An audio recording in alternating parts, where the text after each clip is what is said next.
Kembali kita bertemu di acara bincang mengenai pers. Kita ini ada di Palopo ini.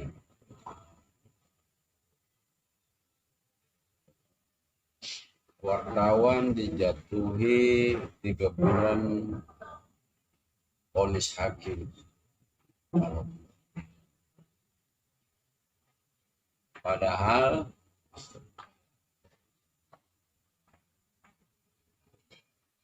sudah ada kesepakatan antara Kapolri, Kejaksaan untuk menggunakan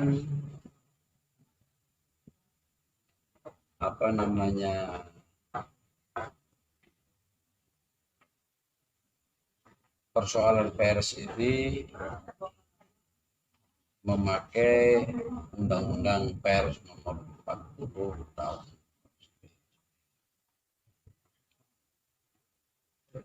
Tapi dikenakan Undang-Undang ITE. ITE itu yang menyangkut tentang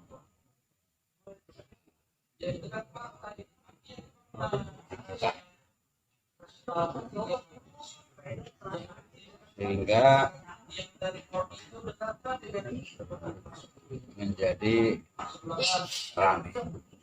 Ini dulu kita bahas pengalaman bahwa kembali kepada menulis itu intinya menentukan satu subjek dan predikat. Apakah di situ justifikasi predikat itu benar atau salah, itu di situ seharusnya berkaitan dengan bagaimana seseorang membuat satu proposisi, satu ujaran, satu statement.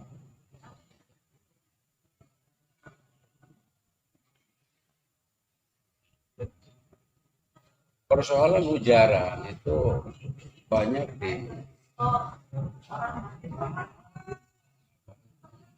dijadikan satu pasal hukum karena ada pencemaran baik,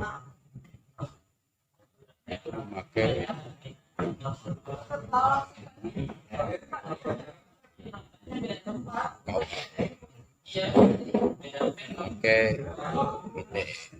ini jadi campur aduk.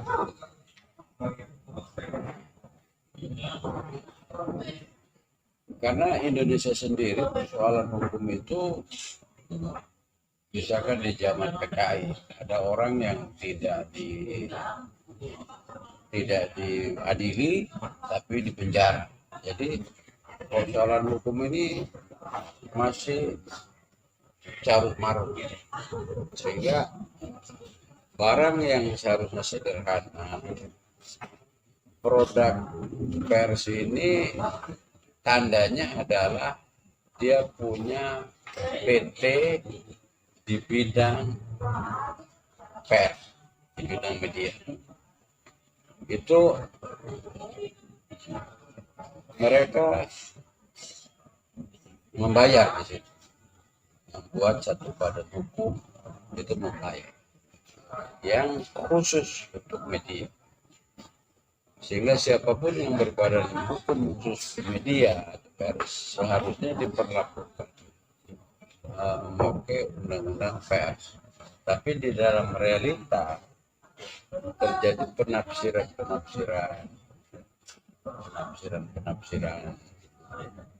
dari penyidik sama jaksa sebagai penyidik.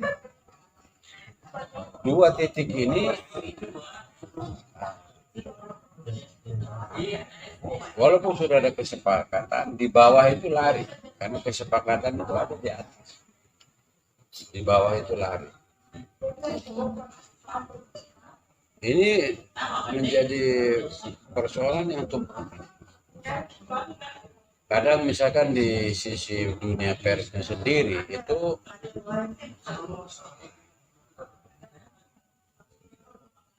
orang Indonesia menjadi apapun itu logikanya dia berkuasa.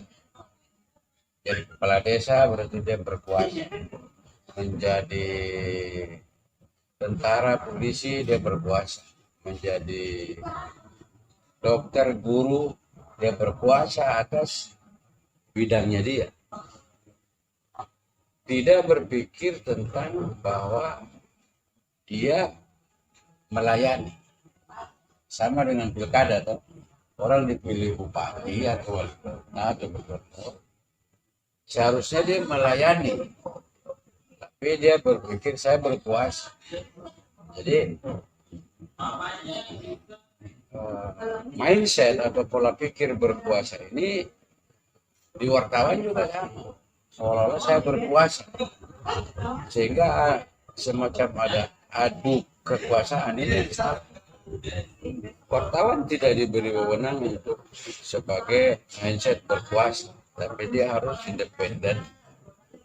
Dia harus berprasangka baik terhadap tujuannya sendiri, bahwa dia punya niat baik, itikannya harus baik.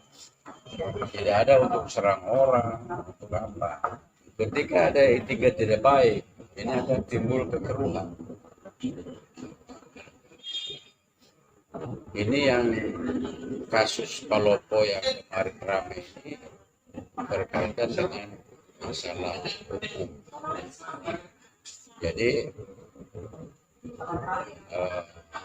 dulu pernah saya alami,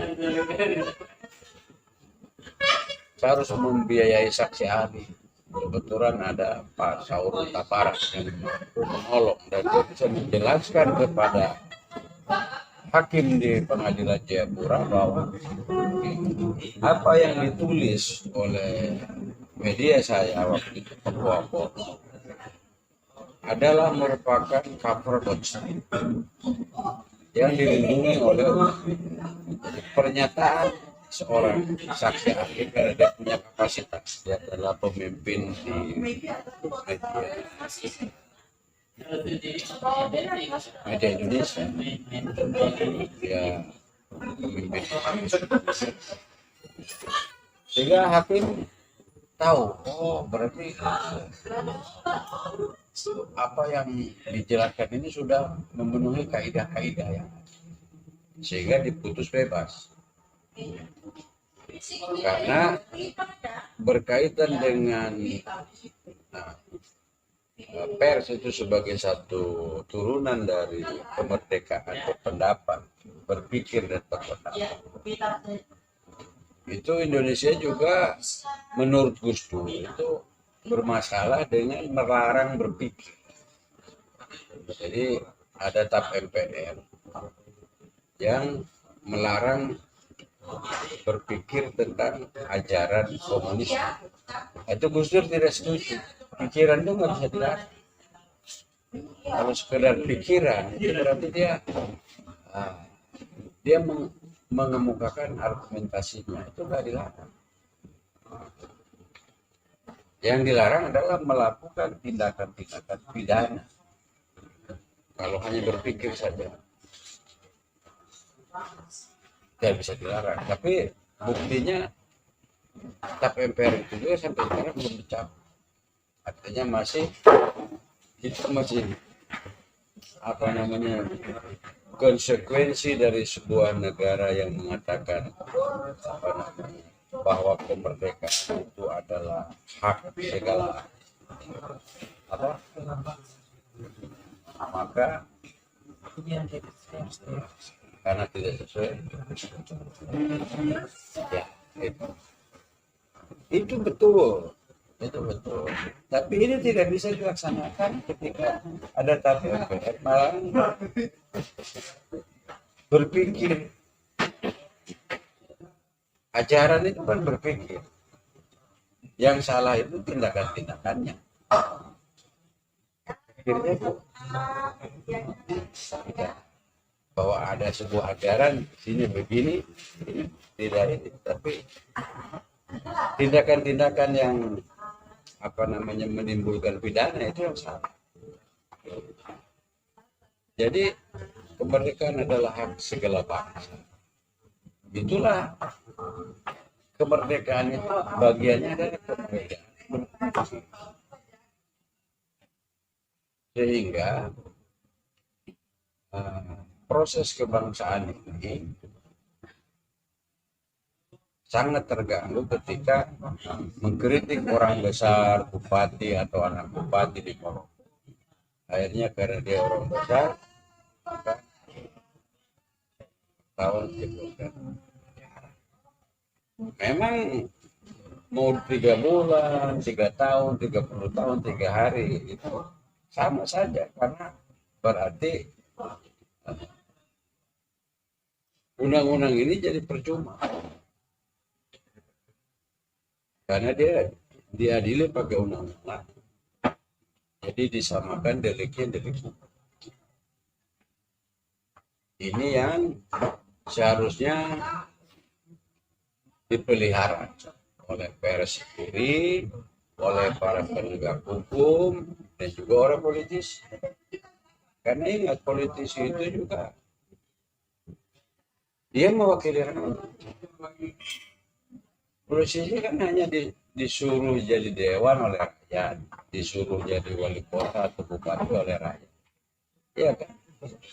Nanti 5 tahun selesai, kembali lagi, minta suara lagi ke rakyat.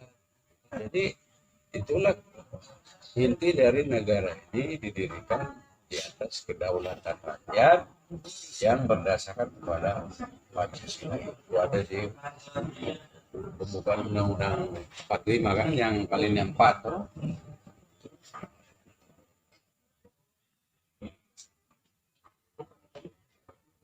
Itu yang masalah di Palopo ini menjadi satu yang terus di Indonesia ini berulang-ulang bahwa masing-masing orang jadi apa saja, saya merasa berkuasa, bukan melayani.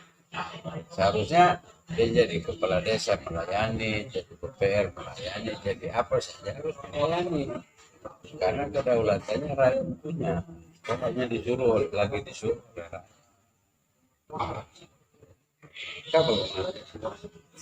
Itu tadi pernah terjadi di mana?